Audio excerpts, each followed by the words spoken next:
Hello, I'm Steve Maskery and welcome to Workshop Essentials.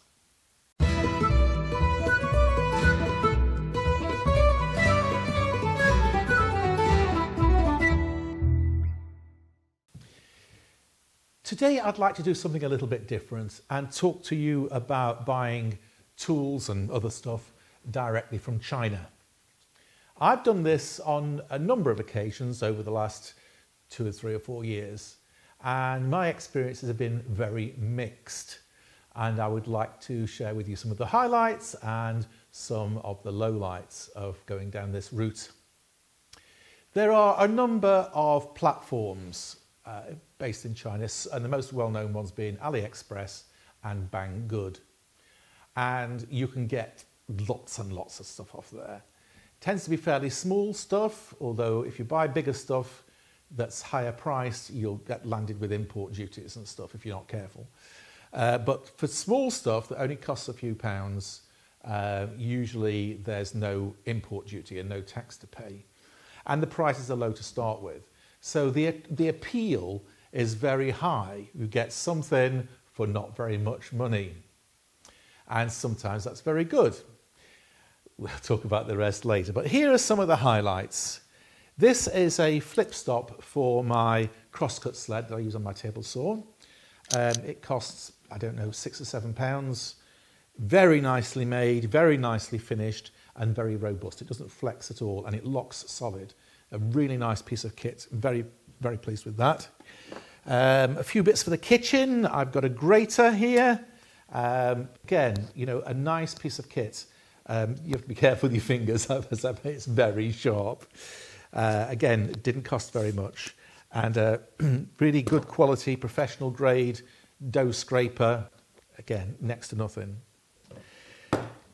I ordered this in February, and it came with a 60-day guaranteed delivery. And after 60 days, it hadn't arrived. And when I went to check the tracking, it was still in China. Well, there's a pandemic on, so you know, can't really blame the vendor. But I hadn't got my product, so I filed a dispute, and I did get my money back. And then about 6 or 8 weeks after that, it turns up. Speedily followed by an email from the vendor saying, "Your package has been delivered, please will you pay us?" So I did. It's not their fault that there's a pandemic on. They did give me a discount actually, and this is really nice quality. It's a boom on for my camera in case you were wondering what it was, but nicely finished, nice quality. A bit more expensive, but it would be much more expensive if I bought this on the high street. This is a nice quality piece of kit, actually. It's got various grades of magnification, and there is illumination on it as well. Great for close-up work. And when I ordered this, about a month later, I got an email to say, "Your package has been delivered." Is it? Where? Had a look round the back. No, it hadn't been left on the back step or anything like that. Went to the neighbours. No, the neighbours hadn't taken it in. Went to number 19, went to number 29, went to number 39. It hadn't gone to the wrong number 9. And I asked the postie, he didn't know anything about it. So I went back to the vendor, and it turned out that yes, it had been delivered. It had been delivered back to the vendor because at some point in its transport, it had got badly damaged and it was returned to sender. So they sent me another one, and this is the box it arrived in, and the box was in this state when I got it. It's a very low quality cardboard packaging. There's no internal packaging, no foam or anything like that. It was just shoved in a cardboard box, shoved in a film envelope, not even a jiffy bag, not even a padded envelope. And so this has come halfway around the world. It's no wonder the box is in this state. And it's quite a surprise that this has survived intact. The product is great. The packaging was awful. Then we get onto a few things which aren't quite so good. I've got an array of router cutters here. They're okay if you just want something for a one-off job, or you're going to use it once in a blue moon. Then they're okay. They're okay. Some of these I've not even used. I mean, that's a raised panel cutter, still in its grease packaging in there. They're okay. They're the same sort of quality that you would get with a budget router starter kit from somewhere like Aldi or something like that. You know, they're okay, but they're not professional grade. If you think you're going to get the same as Wielden, you're going to be very disappointed. They're not. This one, for example, this is a mitre lock cutter. Didn't realise quite how big it was. When I got it, I tried to set it up. I couldn't even get it in the collet. And when I measured the shank, it's supposed to be 1/2 inch, which is 12.7 millimetres. It was actually over 12.8. It was about 12.83, I think. And that difference is enough to make it too big to go into the collet. So I've had to polish this with emery paper to get it to fit. You shouldn't have to do that. Just very poor machining tolerances. Very poor machining tolerances. Then you've got things like this one. Now this is a dish cutter. Is it? Well, it's what I ordered. I ordered a dish cutter and this arrived. It's a mitre lock cutter like this one, and instead of being on a 1/2 inch shank that I ordered, it's on an 8mm shank. It should have been a bigger version of this, and this is what arrived. Not remotely the same product. And so I filed a complaint, and I did get my money back on this, and promptly as well.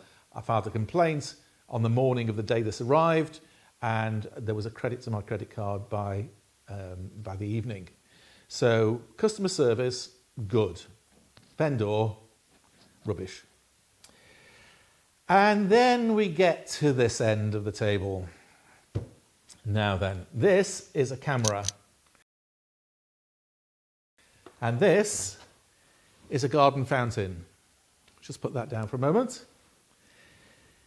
I bought this with the hope that I could mount it upside down underneath the top of my bandsaw, so I could look down on when I was cutting with the bandsaw blade. And the idea is that this produces a Wi-Fi signal, and you connect to it with a tablet or your phone with an app, and then you control this from the app. Well, I tried, and I tried, and I tried, and I kept getting failed to connect or operation timed out.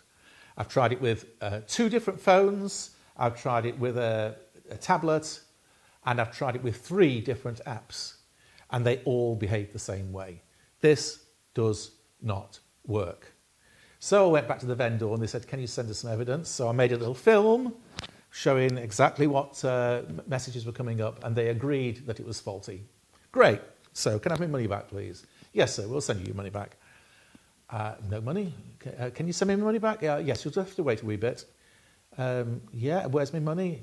And then silence. So I went back to the Aliexpress sort of dispute thing, and they said, oh, you've had it more than a fortnight. You can't raise a dispute now. A fortnight, 2 weeks.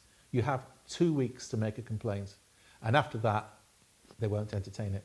So if the vendor then decides they don't want to pay you, even though they've admitted that it's faulty, they can get away with not paying you. And as for this fountain, when it didn't arrive, I asked the vendor and they said, oh, we can't get high quality product. I said, well, can I have a refund then? They said, certainly, sir, we'll refund your account. Didn't happen. Oh, we'll do it by PayPal. Okay, do it by PayPal. Nothing. Where's my PayPal refund? Nothing, nothing, nothing, nothing, nothing. And then again, radio silence. So I went back to Aliexpress and they said, oh, it's too late now. You can't raise a complaint at this stage. And then the vendor says, oh, we must obey by the final ruling of the appeals committee. So if you're dealing with, let's face it, let's call them what they are, rogues. If you're dealing with rogues, you're going to lose your money because they know how to work the system so that they don't have to give you your money back. If the product is faulty, they can even get away with not sending it out. They hadn't got stock, they didn't send it. And they've still kept my money and got away with it. And I mean, I could go through my credit card company, but it's too late now and I can't be bothered.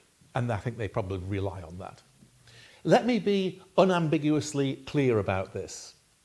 I have no doubt at all that the vast majority of vendors on these platforms are just regular guys trying to earn a living, honestly. But they're not all honest. And you don't know whether you're dealing with the good guys or the rogues until something goes wrong and it's too late. Because when it works well, it works very, very well.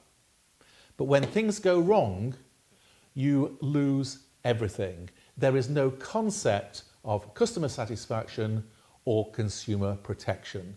It does not exist.